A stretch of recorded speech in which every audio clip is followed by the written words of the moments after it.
Hi dears, എല്ലാവർക്കും നമസ്കാരം. മൗനരാഗത്തിൻ്റെ ഇന്നത്തെ വിശേഷത്തിലേക്ക് എല്ലാ കൂട്ടുകാർക്കും സ്വാഗതം കേട്ടോ. അങ്ങനെ നമ്മുടെ പ്രകാശൻ ജയിലിലെത്തി വിക്രത്തോട് സംസാരിച്ചുകൊണ്ടിരിക്കുക. അപ്പോൾ വിക്രത്തോട് പ്രകാശൻ പറഞ്ഞു, എടാ മക്കളെ, സംഭവിച്ചതൊക്കെ സംഭവിച്ചു, ഇനി അതൊന്നും പറഞ്ഞിട്ട് കാര്യമില്ലല്ലോ. നീയും മാറി ചിന്തിക്കണം.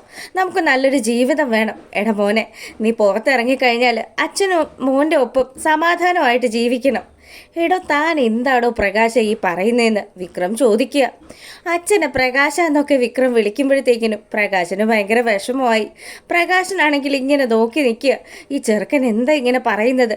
എടാ മക്കളെ, ഞാൻ എൻ്റെ പെൺമക്കളെയൊക്കെ തള്ളിക്കളഞ്ഞ് നിന്നെ മാത്രമല്ലേ സ്നേഹിച്ചതെന്ന് പ്രകാശൻ ചോദിച്ചപ്പോൾ തന്നോട് ആര് പറഞ്ഞു? ഞാൻ പറഞ്ഞു എന്നെ സ്നേഹിക്കാനായിട്ട്.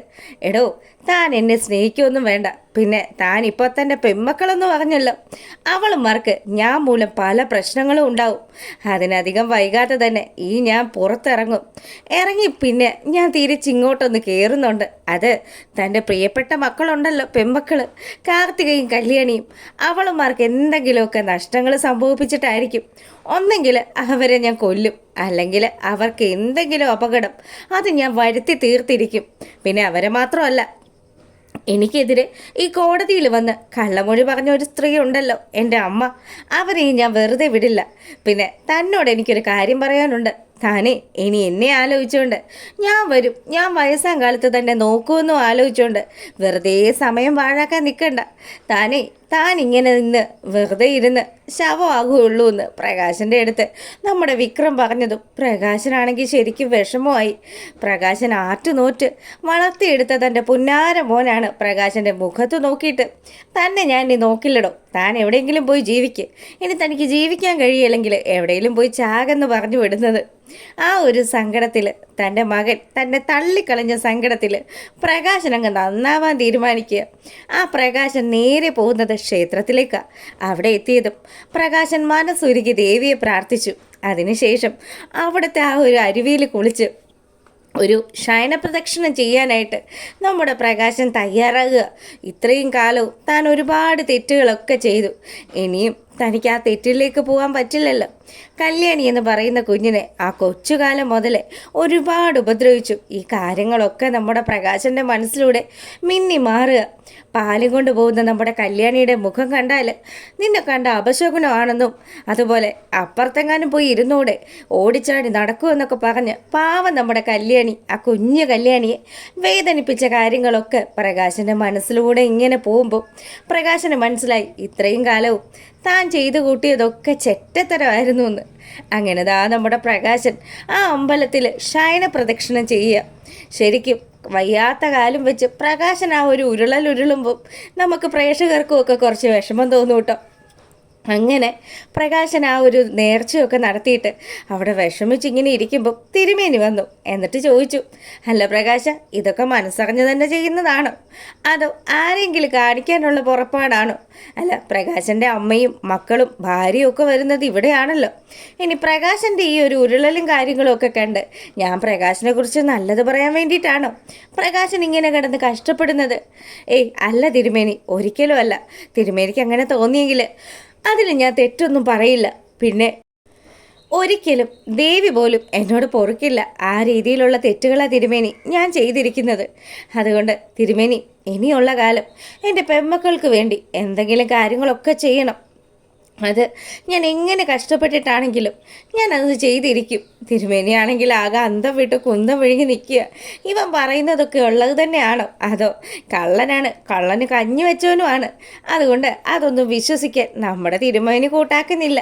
പുള്ളിക്കാരൻ പറയുന്നുണ്ട്, പ്രകാശ, നീ ഇപ്പോൾ പറഞ്ഞതൊക്കെ ന്യായമാണെങ്കിൽ അകത്തിരിക്കുന്ന ദേവിക്ക് നിന്നെ മനസ്സിലാവും. അങ്ങനെയാണെങ്കിൽ നിൻ്റെ പ്രശ്നങ്ങൾക്കൊക്കെ ഉള്ളൊരു പരിഹാരവും ഉണ്ടാവും. അങ്ങനെ നമ്മുടെ പ്രകാശൻ അവിടെ നിന്നും ആ ഷർട്ടൊക്കെ എടുത്തിട്ട് പിന്നെ പുള്ളിക്കാരൻ ഇരിക്കുന്ന സ്ഥലത്തേക്ക് വരിക. അവിടെ ഇരുന്നാണല്ലോ പിച്ച തെണ്ടുന്നത്. അങ്ങനെ വരുന്ന പ്രകാശൻ്റെ മുന്നിലേക്ക് ഒരച്ഛനും അമ്മയും രണ്ട് ആൺമക്കളും കൂടി, കുഞ്ഞു പിള്ളേരാ, അവരിങ്ങനെ നടന്നു വരിക. അപ്പം പിള്ളേരുടെ പിറന്നാളാണെന്ന് തോന്നുന്നു. അവിടെ ഇരിക്കുന്ന പിച്ചക്കാർക്കൊക്കെ ഭിക്ഷ നൽകുകയാണ് ആ കുഞ്ഞുങ്ങൾ. ഈ സമയമാണെങ്കിൽ പ്രകാശൻ ഒരു കാര്യം ഇങ്ങനെ ആലോചിച്ചു. ഇവനും വളർത്തുന്നുണ്ട് 2 ആൺമക്കളാ, 2 പേരും നോക്കിയാൽ പറയാന്ന്. അങ്ങനെ ആ പാരൻസിൻ്റെ അടുത്ത് പ്രകാശൻ ഒരു ഉപദേശം നൽകുക. അതെ, മക്കളെയൊക്കെ വളർത്തുന്ന സമയത്ത് അത്യാവശ്യം നമ്മുടെ കയ്യിലും എന്തെങ്കിലും ഒരു കരുതലൊക്കെ വേണം. അല്ലെങ്കിൽ ചിലപ്പം ഈ മക്കൾ നാളെ നമ്മളെ നോക്കിയില്ല എന്നൊക്കെ വരും. എടോ, താൻ എന്തൊക്കെയാ പറയുന്നതെന്ന് ആ ചേച്ചി ചോദിക്കുക. അപ്പോൾ പ്രകാശം പറഞ്ഞു, പെങ്ങളെ ഒന്നും തോന്നരുത്, എൻ്റെ ജീവിതത്തിൽ ഞാൻ അനുഭവിച്ച കാര്യങ്ങളാണ്, അതുകൊണ്ട് മാത്രമാണ് ഞാനിപ്പോൾ നിങ്ങളോട് ഇതൊക്കെ പറഞ്ഞത്. ഷെടാ, എന്ത് കഷ്ടമാണ് ഇത്, വന്ന് ഭിക്ഷക്കാർക്ക് വരെ അഹങ്കാരമാണല്ലോ എന്ന് ആ ചേച്ചിയും ചേട്ടനും പറഞ്ഞുകൊണ്ട് പോവുക. പിന്നീട് നമ്മുടെ പ്രകാശൻ ആ വയ്യാത്ത കാലം വെച്ച് തപ്പിത്തടഞ്ഞ് മൂങ്ങാമുത്തശ്ശിയുള്ള പുള്ളിക്കാരിയുള്ള സ്നേഹസദനത്തിലേക്ക് എത്തുക. അവിടെ വന്നതും മുത്തശ്ശി ചോദിക്കുന്നുണ്ട്, അല്ല എന്താ നീ ഇങ്ങോട്ട് വന്നത്? അമ്മ, എനിക്ക് അമ്മയെ ഒന്ന് കാണണം, അമ്മയുടെ കാല് തൊട്ട് മാപ്പ് പറയണം. ഈടെ പ്രകാശ, നീ ഇതെന്തിൻ്റെ കേടാ ഈ കാണിച്ചു കൂട്ടുന്നത്? നിനക്ക് എന്താ ശരിക്കും പ്രശ്നം? നീ മാറിയെന്ന് എല്ലാവരും ബോധ്യപ്പെടുത്താൻ വേണ്ടിയിട്ടുള്ള കളിയാണോ നീ കളിക്കുന്നത്? നിന്റെ കൂടെ നടന്ന് ഒരുപാട് വൃത്തികേടുകൾ കാണിച്ചിട്ടുള്ളവളാണ് ഈ ഞാൻ. പക്ഷേ ഇപ്പം നീ കാണിക്കുന്ന അഭ്യാസം ഉണ്ടല്ലോ, അതൊരു കാരണവശാലും എനിക്ക് പൊറുക്കാൻ പറ്റത്തില്ല. നീ എന്താ വിചാരിച്ചിരിക്കുന്നത്? നീ ഇങ്ങനെ വന്ന് 2-3 സീൻ ക്രിയേറ്റ് ചെയ്ത് കഴിഞ്ഞാൽ ഞാൻ നിന്നെ വിശ്വസിക്കുമെന്നാണോ? അതുകൊണ്ട് എൻ്റെ പൊന്നുമക്കൾ വന്ന പാടെ ഇവിടുന്ന് പോയിക്കേ. ഇവിടെയുള്ള അന്തേവാസികളുടെ കണ്ണിൽ നീ പെട്ട് കഴിഞ്ഞാൽ പിന്നെ നിൻ്റെ കാര്യം പോക്കാം. അല്ലെങ്കിൽ തന്നെ ഇവിടെ കഴിഞ്ഞ ദിവസം ഒരാഘോഷം നടന്നായിരുന്നു. എന്തിൻ്റെ ആഘോഷം അമ്മ നടന്നത്? അതെ, നിൻ്റെ കാല് ഞാൻ തല്ലി ഒടിച്ചില്ലേ, അതിൻ്റെ പേരിൽ ഇവിടെ കേക്ക് കട്ടിംഗ് ഒക്കെ ഉണ്ടായിരുന്നു. നിൻ്റെ അപ്പുറത്തെ കാല് കൂടി ഞാൻ തല്ലി ഒടിക്കാതിരുന്നത് എന്താണെന്നാണ് എന്നോട് പലരും ചോദിക്കുന്നത്. മിക്കവാറും നീ ഈ സ്വഭാവമായിട്ടാണ് നടക്കുന്നതെങ്കിൽ നിൻ്റെ അപ്പുറത്തെ കാല് കൂടി ഞാൻ തല്ലി ഒടിക്കും. അമ്മ അങ്ങനെയൊന്നും പറയരുത്. അമ്മ എന്നെ എന്ത് ചെയ്താലും എനിക്കൊരു പ്രശ്നവും ഇല്ല. പക്ഷേ എനിക്ക് എൻ്റെ പെമ്മക്കളോട് മാപ്പ് പറയണം. അതിനുള്ളൊരു സാഹചര്യം അമ്മ ഉണ്ടാക്കി തരണമെന്നും പ്രകാശം പറഞ്ഞു. അയ്യോ, നീ എന്തിനാ അങ്ങനെ വിളിക്കുന്നത്? എന്നെ നീ അമ്മയെന്നൊന്നും വിളിക്കണ്ട. പിന്നെ നീ ഇപ്പം പറഞ്ഞല്ലോ പെമ്മക്കളെ കൊണ്ടുവന്ന് നിൻ്റെ മുന്നിൽ നിർത്താനായിട്ട്. ഞാൻ അങ്ങനെ നിർത്തിയിട്ട് വേണമായിരിക്കും അല്ലേ കല്യാണി മോള് വാങ്ങി തന്ന ഈ വടിയെടുത്ത് ആ കുഞ്ഞിൻ്റെ തലമണ്ട തല്ലി പൊട്ടിക്കാനായിട്ട്? എടാ, നീ ആരാണെന്നും എന്താണെന്നും മറ്റാരെക്കാട്ടിലും നന്നായിട്ട് എനിക്കറിയാടാ. ഇനി ഒരു 5 നിമിഷം നീ ഇവിടെ നിന്ന് കഴിഞ്ഞാൽ നിന്നെ ഞാൻ തന്നെ തല്ലി കൊല്ലും.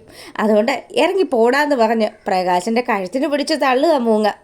അങ്ങനെ നമ്മുടെ പ്രകാശൻ അവിടെ നിന്ന് നേരെ പോകുന്നത് ബാലണ്ണൻ്റെ വർക്ക്ഷോപ്പിലേക്ക്. അണ്ണനെ കണ്ടതും, എന്താണ് പ്രകാശ, നീ എന്താ ഇങ്ങോട്ട് വന്നത്? നിനക്ക് ഈ വർക്ക്ഷോപ്പ് വേണോ പ്രകാശ? എന്താ അണ്ണ, അണ്ണൻ എന്താ അങ്ങനെ പറഞ്ഞത്? എടാ, എനിക്ക് 10-30,000 രൂപ ശമ്പളത്തിൽ ഒരു ജോലി സെറ്റായിട്ടുണ്ട്. ആഹാ, എവിടെയാ അണ്ണ?